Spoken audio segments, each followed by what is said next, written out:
Perfect. Great.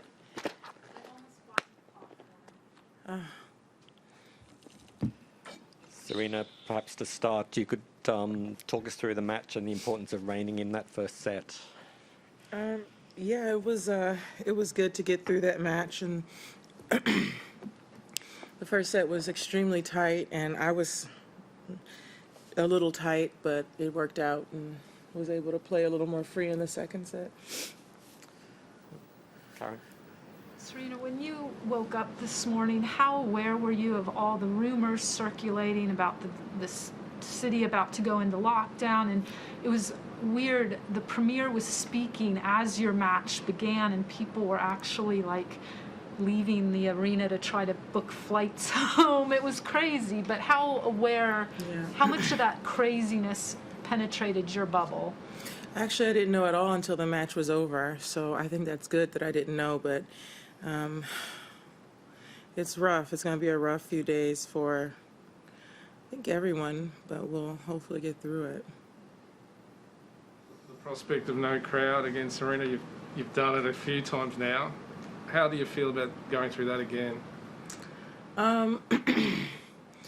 It's not ideal. It's been really fun to have the crowd back, especially here. It's been really cool. So, but you know what? At the end of the day, we have to do what's best, and hopefully it'll be all right. Have you been told, is there restrictions in your movement over the next few days? Have you been informed about what you can do? I don't know. I think basically we could just go to the tennis to the hotel. I'm not sure, but I would imagine that would be it. A lot of players who win WTA titles as a teenager like you did, they burn out, they really struggle post-tennis. Why do you think it is you've been able to buck that trend? You've been one of the rare few that's really had this longevity and seemingly a well-balanced existence. So for me, I never played like an ultimate full schedule. I've always played, I played a full schedule, but I don't think I've ever played 30 tournaments in a year, which is typical, or even 28. I think I was closer to 24, maybe 25. And for me, I still went to college. I still did a lot of other things, and I had other careers. So it was impossible to burn out. I took some time off, but had a few injuries, which were another mental break. So, yeah. And you said that, you might just be going from the hotel here back. Is that so much different than what the schedule you've been keeping the whole week to this point? Yeah, no, I've been doing that for 20 years, so I think I've been pretty much quarantining for my whole career, so. Anything else in the room? Could you feel the crowd seem This to is be... a one-on-one. I know, I'm sorry. It's fine. Well, we don't, want to take advantage of the access.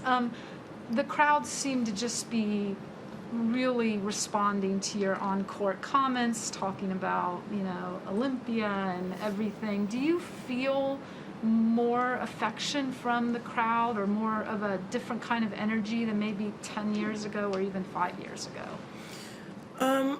Maybe 10 years ago. I don't know. I feel like I've always had a great reaction from the Australian crowd, to be honest. Probably not so much 5 years ago, because I feel like they've been pro Serena for a minute. But yeah, it's been really nice to kind of feel that. But I don't know. Like I said, I've always felt like Australia's been a place that I've always loved to play, and I've always had some really amazing support here. Okay, we'll move online. First question, Howard, when you're ready.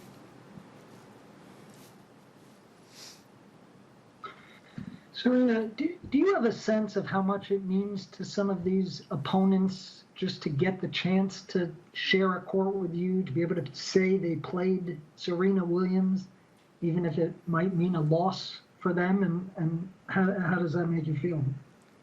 I don't have a sense of that, but I think that what you saying has a lot of validation, what you just said, but I don't really think about it. Maybe I should, but I don't. Can you think back to maybe earlier in your career and whether there was a player you faced where you were just sort of excited to be getting a chance to play this player? You know, wow, I can't believe I'm playing whoever it might have been, someone I've watched and admired before getting on tour yourself maybe, and were you ever more excited about that aspect of the match than actually concerned about winning it? Yeah, definitely. There's been several players like that, from Steffi Graf to Monica Seles, and just so many different players that I was excited to be able to play. Yeah, it was really cool moments. Okay, Willie from ESPN, next question, please. Serena, Sunday is Valentine's Day, which is not the norm for a Sunday at the Australian Open because the tournament has been delayed.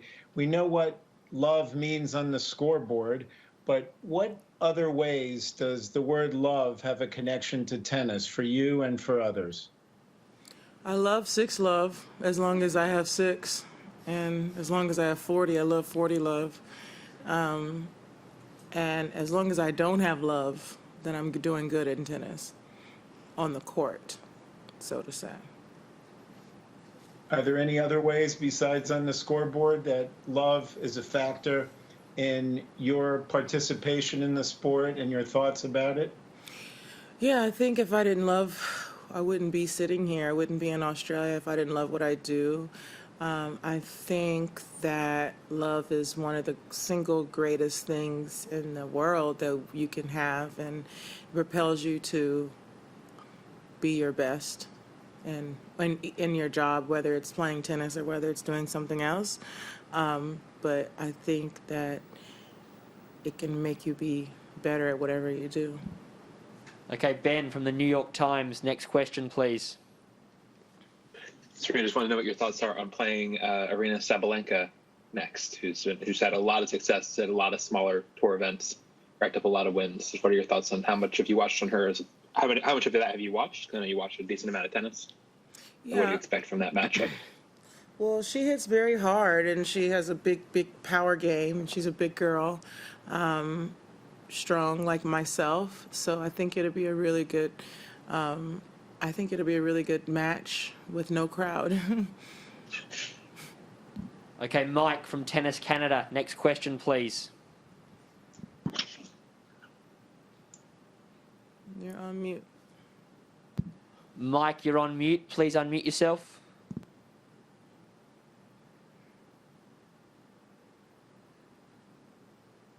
Nope, you're on mute. Tumaini from The Guardian, next question, please. Hi, Serena. I saw you. I've seen that you've changed your return stance, and like over this season, I guess. I wondered, like, how do you feel about change? Like, you've obviously achieved a lot of success doing things in certain ways. So is it hard to kind of move away from things that you did in the past that worked well? It's very hard to move away from something that works well for you. And for me, change is the single most difficult thing in my life. I don't embrace change very well, but I know the importance of it. So I hate my new return, but it works. And I think it's for the best, and I love it, but I'm still, getting used to it, and sometimes I want to go back to the old way, but I feel like this is I'm more consistent with my return, and I have better results. Okay, Mike from Tennis Canada, last question. Let's try again. Can you guys hear me this time? Yeah. Perfect. I wanted to ask you a question about your coach, and if you could think back to 2012 when you and Patrick joined up together. I'm assuming back then you had a pretty lengthy list of potential options, and there were certainly lots of coaches who would have loved to have worked with you. What was it about Patrick that made you choose him back then, and what keeps you guys together now when you face challenges together? I don't like change. So this is another thing. I never looked at any coaches. I've always been coached by my dad and my mom, and when I met Patrick, I wasn't looking for a new coach. I was just looking for some advice, and it just was very natural. So I loved what he said, and he had a very similar coaching style to my dad, and he didn't try to change my game. He just enhanced things that I already knew and that I just wasn't doing, and sometimes you have to hear it from a different individual, things that you may have heard a million times, and sometimes it just clicks differently. So I just felt like I needed that, and you know, when he first started, it was him and my dad that were still together working, you know, together. And yeah, so that's been my coaching career. And, you know, I feel like he's really a great coach. And I feel like every time I do something well, I like unlock another level, and he tells me something else. And I'm like, why didn't you tell me this 5 years ago? And it's like, well, you weren't ready for it. So I feel like every time I get to unlock a new level, and it's kind of fun. Serena, thank you for your time. That concludes our press Thank you. conference.